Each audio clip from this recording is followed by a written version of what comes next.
Jadi nastarnya itu dia lembut, empuk, tapi dipotong gini nggak pecah. Biasanya kan kalau nastar lain dipotong gini dia ngeprel tuh, langsung kayak hancur. Ini nggak hancur tapi lembut. Dan isiannya dong, penuh, isiannya penuh.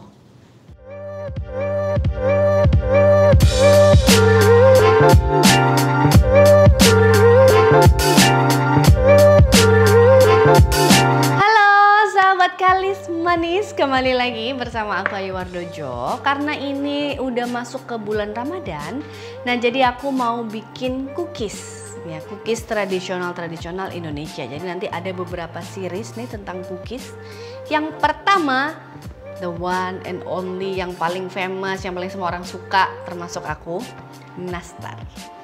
Nah, di sini aku akan mencoba untuk memberikan nastar versi Ayu Wardojo begitu. Siapa tahu bisa menjadi pilihan nastar favorit yang selanjutnya begitu. Nah, seperti biasa step-stepnya kita buat dari seleknya, selek nanas. Kalau selek nanas karena aku sukanya bikin sendiri ya. Karena rasanya bisa lebih gitu. Setelah bikin selai, kita sisihkan, kita lanjut bikin kulitnya. Setelah itu nanti kita akan ada beberapa macam olesan ya kan. Kan sekarang lagi musim banget tuh bikin olesan yang mengkilat, yang cantik gitu kan. Nah nanti aku ada 3 macam olesan, tinggal kita bandingin nih mana yang paling cocok gitu sebenarnya. Karena kalau jujur aku pribadi belum punya resep olesan yang bisa mengkilat meninggoy gitu, belum ada. Jadi masih yang STD aja. Oke, langsung aja kita masuk ke step pertama. Kita potong dulu nanasnya. Di sini aku pakai nanas yang segede ini. Ini nanas yang enak nih, nanas honey ya. Biasanya di supermarket ada tulisannya gitu, honey. Nah, gitu. Pakai nanas di pasar atau kalian beli di pasar bisa banget. Cuma kenapa aku lebih pilih nanas honey?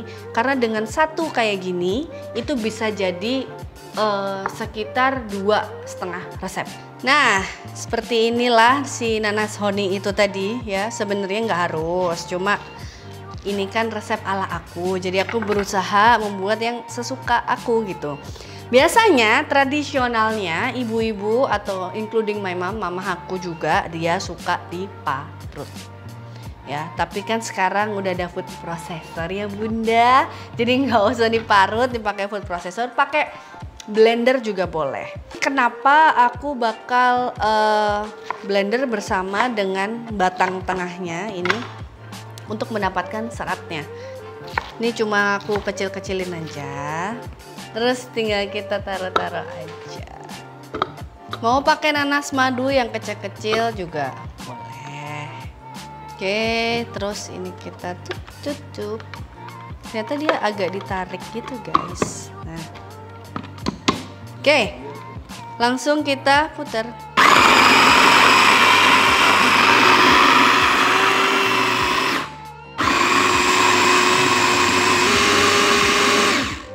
Alright, tuh dia teksturnya cakep sih. Oke, nah nih tinggal kita tuang. Jadi biarpun di blender atau dimasukin food processor, dia tetap ada seratnya. Karena apa? Karena batangnya tadi dimasukin juga gitu. Oke. Terus ini mau aku kasih gula pasir, batang kayu manis, dan cengkeh. Cengkehnya opsional, kalau mungkin ada yang nggak suka cengkeh nggak usah ditaruh cengkehnya, nggak apa-apa. Kalau kayu manis menurutku agak sedikit wajib ya, biar enak gitu loh. Nah ini akan dimasak hingga dia itu mengental yang jelas. Jadi udah terevaporasi ininya, airnya reduce, mengering, mengental. Terus itu waktu mengental tetap terus diaduk sampai dia jadi pekat warnanya. Kalau aku suka yang warnanya pekat, jadi di sini aku bikin yang warnanya pekat. Terus ada yang suka juga nih terakhirnya. Jadi misal waktu dia udah mengental nih adonannya, ya adonan seleknya dia udah mengental, udah siap buat di itu. Waktu panas-panas ada beberapa resep yang menganjurkan atau menyarankan, atau ibu-ibu ya mungkin, atau sahabat Grace Manis di rumah yang suka dikasih butter. Jadi mungkin dia lebih wangi, terus nanti jadinya mungkin lebih enak dipegang gitu loh. Mungkin jadinya lebih gurih kali ya. Mungkin nanti boleh kita coba kali. Nih terus aja dimasak. Kira-kira sih 1 jam, 1,5 sampai 2 jam lah. Itu harus sabar memang. Ini dia udah menyusut. Tapi menurut aku kurang coklat. Jadi mau aku masak lagi sampai dia warnanya jadi kayak pekat gelap coklat. Mungkin kurang lebih 15 menit sampai 20 menit kali ya. Udah menggumpal menjadi satu. Aku mau pindahin dulu ke wadah ya biar cepet dingin. Oke.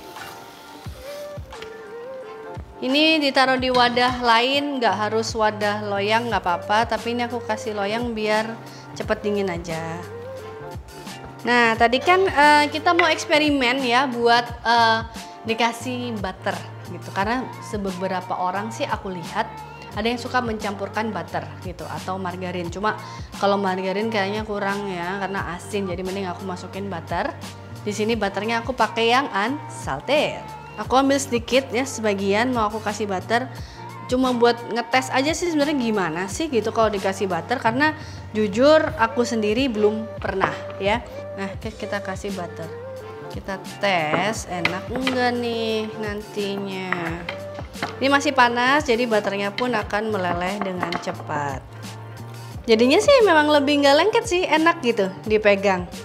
Oke, butternya udah dissolve semua.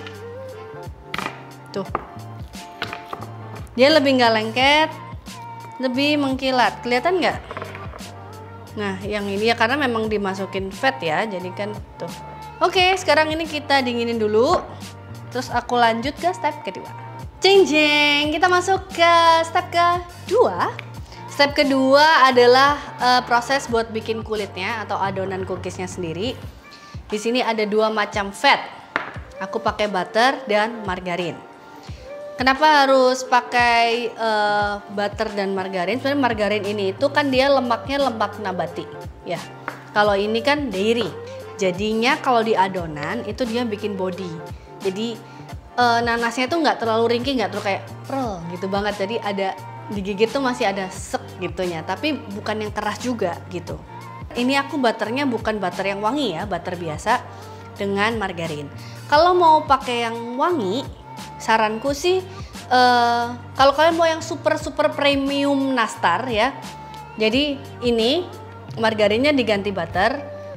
Nah satu lagi itu dikasih butter yang wangi itu sih nah itu pasti tahu lah ya itu yang mana gitu kan.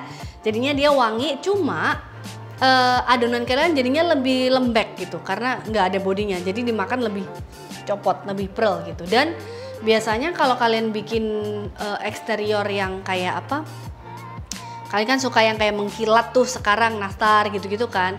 Nah kalau pakai butter sama butter doang itu nanti rawan retak juga. Jadi keretakannya itu bisa ada gitu. Nanti pemilihan tepung juga itu juga berpengaruh ya. Jadi di sini fatnya aku pakai 2. Kalau kalian mau lebih kayak hemat banget, mungkin butternya ini diganti, kan ada sekarang tuh si butter margarin ya. Jadi wangi, dia apa ya, teksturnya kayak margarin, semuanya kayak margarin, tapi wanginya tuh ada wangi butternya dan warnanya udah warna butter, itu udah pas bisa. Atau pakai baker's mix, nah itu juga bisa ya. Jadi dimainin aja nih perpaduan 2 fat ini. Di sini aku mau masukin kocok dulu atau creaming, butter dan gula halus. Butternya room temp ya, room temperature aja biar mudah dikocok. Di sini aku pakai margarin. Oke, terus kita masukkan gula halus. Seperti biasa lah ya, kalau mau bikin cookies mah ginilah pasti basicnya gitu. Kalau kalian mau nanti mungkin aku ada resep banget nih, ultimate chocolate chip cookies. Itu aku udah kurasi resepnya dari 3 resep yang berbeda jadi 1 resep. Agak ribet cara bikinnya tapi enak banget coklat cookies. Cookiesnya cookies American cookies yang lebar-lebar gitu loh. Tapi ini enak banget. Kalau kalian memang mau nanti mau dikasih resep itu, mungkin setelah lebaran kali ya, ini videonya itu tulis aja di kolom komentar, nanti aku bikinin the ultimate chocolate chip cookie. Gitu ya, kita kocok.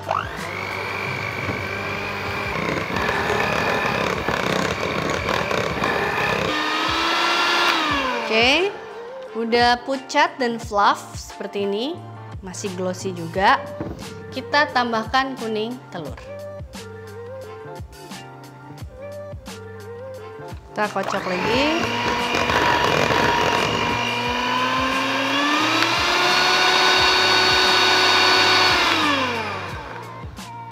Oke, sekarang kita masuk ke bahan-bahan kering. Di sini ada tepung terigu protein rendah atau tepung kunci ya orang-orang biasanya. Terus aku pakai juga maizena dan susu bubuk. Di sini susu bubuk dia cuma dapat gurihnya. Itu membantu banget nih susu bubuk buat kalian yang pakai margarin ya atau butter margarin.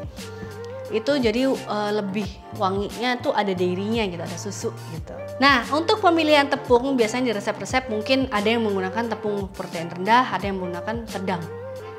Kalau sedang kembali lagi dia lebih teksturnya lebih padat gitu ya.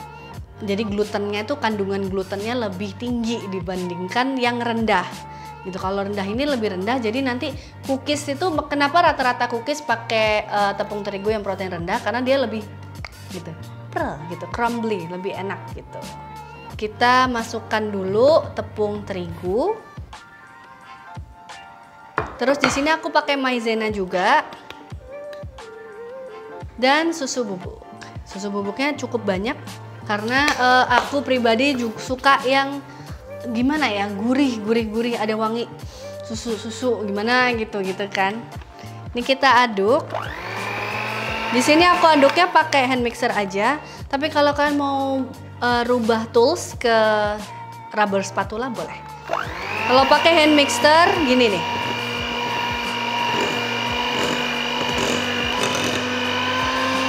Nah, kalau pakai hand mixer, aku biasanya caranya aman biar adonannya itu nggak over knead, nggak terlalu banyak dikocok atau diaduk, dia sampai gini doang. Jadi belum jadi satu adonan, masih bercrumble-crumble. Baru kita rubah ke sini, cuma buat nyatuin dia aja. Nah, ini yang bikin nanti adonannya ngeprul, nggak terlalu diaduk juga. Nanti kalau terlalu diaduk, menggumpal gitu, dia bisa agak keras. Nah, ini kita tes dulu, cek. Nah, menurut aku segini dia udah oke. Tapi ada mungkin ibu-ibu di rumah yang bilang ini masih lembek. Jadi kalau masih terlalu kelembekan boleh ditambahin 1 hingga 2 sendok makan tepung terigu yang protein rendah. Kalau aku udah pas, jadi ini aku biarin. Nah, sekarang kita lanjut ke tahap assembly. Tahap assembly ini nanti diisi lah ya, diisi bentuk lalalala. Nah, aku mau timbang-timbangin dulu. Biasanya ini pilihannya macam-macam. Kalau misalnya ibu-ibu mau dijual, kan gramasinya harus pas. Jadi ibu-ibu beneran tahu gitu, kayak satu ini jadi berapa gitu. Nah, kalau aku biasanya kulitnya 8, isiannya 6. Itu kalau yang agak kecil. Kalau yang mau yang lebih gede, kulitnya ditimbang 10 gram, isiannya 8. Jadi gigit itu nggak cuma kulit doang gitu ya gitu. Tapi kalau mau lebih hemat lagi, mungkin lebih costnya lebih murah lagi, isiannya boleh dikurangin. Itu boleh diatur lah ya. Oke, kita masuk ke tahap 3,5. 2,5 ya berarti. Cuma kita timbang-timbangin aja nih.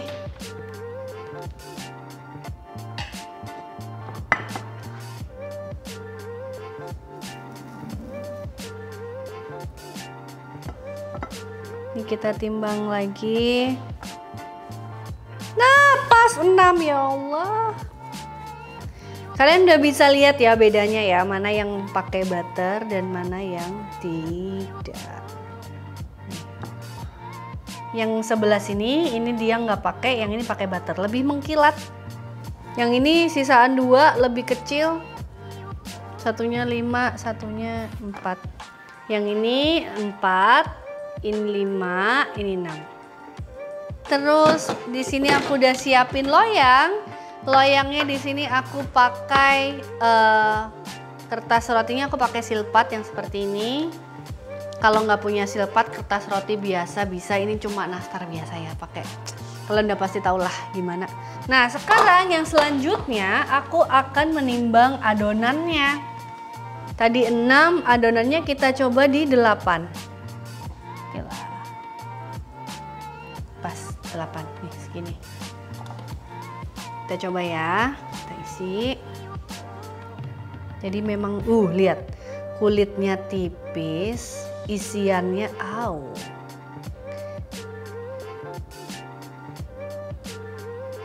Nah, segede ini.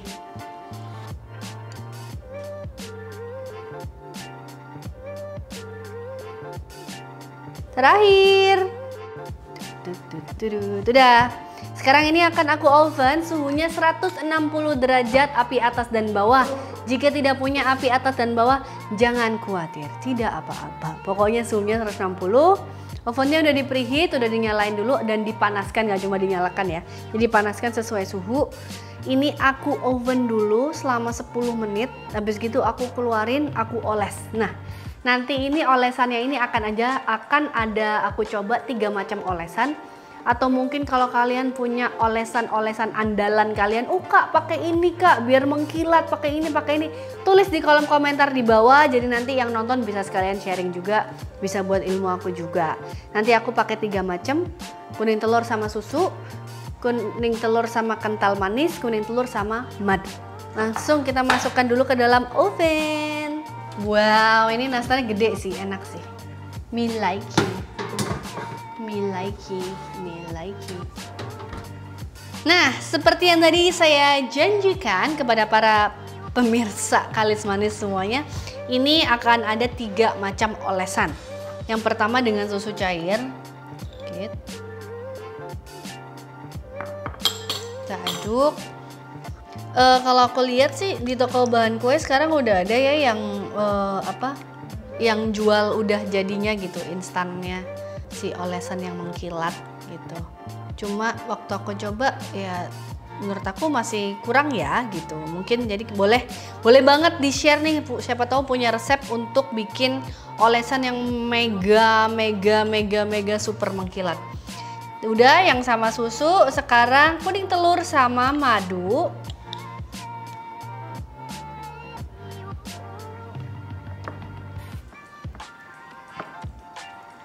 Nah, terus lanjut yang ketiga adalah susu kental manis atau kental manis. Sekarang udah nggak boleh pakai susu ya depannya. Sekarang kita aduk lagi. Di sini dari warna aja udah bisa terlihat ya perbedaannya. Nah, yang pakai susu cair dia warnanya kuning telur biasa agak pudar. Yang pakai madu dia agak coklat gelap. Yang pakai kental manis dia kuning tapi creamy gitu. Langsung aja kita aplikasikan ke dalam kepada si nastar. Nah, nastarnya ini udah di dalam oven selama 10 menit. Kita keluarin. Udah harum. Jadi dia udah sedikit putih tapi belum matang ya. Nah, ini ada 2 deret kan, ada total 6 jadi 2. Yang sebelah sini aku kasih pakai yang kuning telur dengan susu cair ya. Too much. Kenapa harus di oven dulu sih gitu, nggak bisa langsung aja. Sebenarnya selain dia jadi menghindari cracking, jadinya itu lebih stabil. Jadinya kalian nggak takut. Biasanya kan kalau cookiesnya belum matang nih, kalian giniin takut dia peok, takut dia apa. Nah ini dia lebih nggak peok-peok, jadi lebih enak gitu, lebih cepet, lebih lancar gitu loh kalian. Ntar ya, ini ada yang tumpah-tumpah tadi. Nah ini kan 1 lapis nih, kalau kalian mau 2 lapis, jadi biasanya sih kalau di toko-toko kue yang sampai mengkilat gitu itu karena dia berlapis-lapis. Jadi misal ini masuk nih 5 menit, keluar, nanti masuk ke lapisan kedua, 5 menit lagi keluar, masuk ke lapisan ketiga, udah tebel, baru dimatengin. Biasanya begitu. Ya, gitu. Cuma kan ini buat di rumah aja, jadi aku 1 lapis aja. Setuju nggak pemirsa yang ada di sini? Guru-gurunya juga setuju kok, sekali doang. Oke, yang bagian sini tadi dia menggunakan kuning telur dan susu cair. Yang tengah kita kasih dengan madu. Kalau dari sini perbedaannya apa ya? Nggak ada ya? Kayak lebih kuning sih menurutku. Iya, kental ya. Oke. Yang terakhir adalah yang dengan kental manis. Lebih pucat dia. Karena memang kental manis kan dia warnanya udah agak putih ya. Kalau tipis-tipis gini samar-samar dilihat sih. Jadi kan di sini sama aja seperti yang tadi ibu prosedur kita bilang.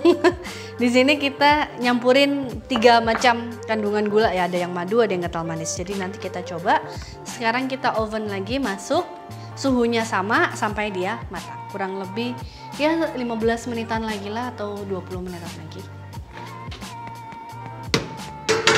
Ya, hujannya deras banget. Oh my god, kedengeran gak sih? Kayaknya sih ini hujannya merata di seluruh Jakarta karena semua teman-teman itu yang di mana juga hujan semua nih. Jadi kalau di rumah kalian juga hujan, pas kita. Ini udah mateng. Nastur. Wow, perbedaannya lumayan signifikan ya teman-teman. Yang pakai telur, ini kan tadi sebelah sini itu kuning telur dan susu cair. Dia mengkilat, tidak grainy, tapi pecah-pecah tuh. Ya, bisa dilihat. Kalau yang tengah tadi pakai madu, warnanya bagus banget, aku suka. Tapi ada kayak mengkilat, tapi ada kayak titik-titik kecil grainy gitu. Kalau yang susu kental manis, dia mengkilatnya sama kayak madu, tapi warnanya nggak sepekat madu. Jadi so far pemenang terbaik versi aku adalah madu. Cuma mungkin untuk menghilangkan grainy-nya berarti kuning telur dikasih sedikit susu cair sama dikasih madu, berarti itu mungkin. Jadi madunya nggak terlalu kental di sini gitu. Cakep banget sih, cakep banget yang madu, aku suka. Jadi mungkin buat kalian yang punya tips and trick lagi ya, sekali lagi aku ulangin tentang polesan nastar ini boleh di share ya. Atau mungkin kalau mau menggunakan yang seperti ini kita udah bandingkan ada 3 macam. Jadi kalian tahu nih, tuh. Sekarang langsung aja mau aku tata di sini. Karena aku suka yang madu, jadi yang madu aku taruh di paling atas. Yang kental-kental nih, ini juga sih, mengkilat juga. Warnanya lebih subtle, lebih soft gitu. Jadi kalau pengen warna yang lebih soft, mengkilat, pakai yang ini. Pakai si susu kental manis. Jeng jeng. Ini dia nastar klasik versi kalis manis. Jadi mudah-mudahan bisa menjadi ilmu dan bisa membantu buat ya guidance lah gitu ya buat ibu-ibu di rumah atau mungkin yang udah jago-jago bikin nastar banget juga boleh ditulis di bawah. Jadi kita sharing-sharing, penontonnya juga makin tahu nih gitu. Oh, nastar versi kalis manis begini, nastar versi ibu A begini, ibu C begini gitu. Boleh langsung berkumpul semua di kolom komentar, jangan pakai berantem ya. Udah berbuka puasa? Udah ya. Ini aku mau sekalian buka ya isinya. Kita buka yang ini dah nih. Jadi nastarnya itu dia lembut, empuk, tapi dipotong gini nggak pecah. Biasanya kan kalau nastar lain dipotong gini dia ngeprel tuh, langsung kayak hancur. Ini nggak hancur tapi lembut. Dan isiannya dong, gila, penuh isiannya, penuh. Sekarang berarti tinggal di hap.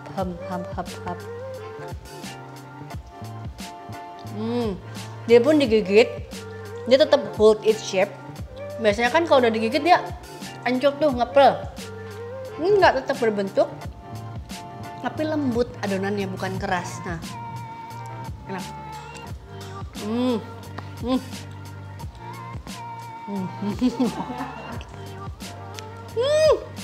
So good.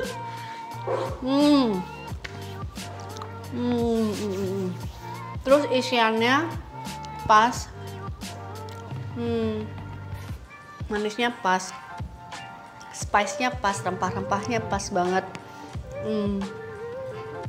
Di adonannya pun rasa susunya tuh berasa banget. Jadi mungkin kalau ada yang enak nggak suka nih, rasa kayak nggak suka ini terlalu milky atau gimana rasanya, susu bubuknya dikurangin aja. Semoga membantu, semoga suka ya semuanya nih tayangan Kalis Manis kali ini. Berarti ini kan ada Classic Indonesian Cookie Series. Ini yang pertama, yang kedua nanti bakal ada, boleh sebutin nggak? Yang kedua nanti bakal ada lidah kucing. Nah, kenapa lidah kucing? Karena gampang banget buatnya dan super Indonesian banget ya lidah kucing ini. Sama nanti ada sagu keju. Nanti lidah kucing ada berbagai macam lagi, jadi jangan lupa diukin terus sih Kalis Manisnya ya. Terus dikasih like yang banyak juga ya, biar terus gitu kita bikin terus gitu. Terima kasih udah nonton Kalis Manis pada kali ini. Jangan lupa tonton Kalis Manis selanjutnya. Bye.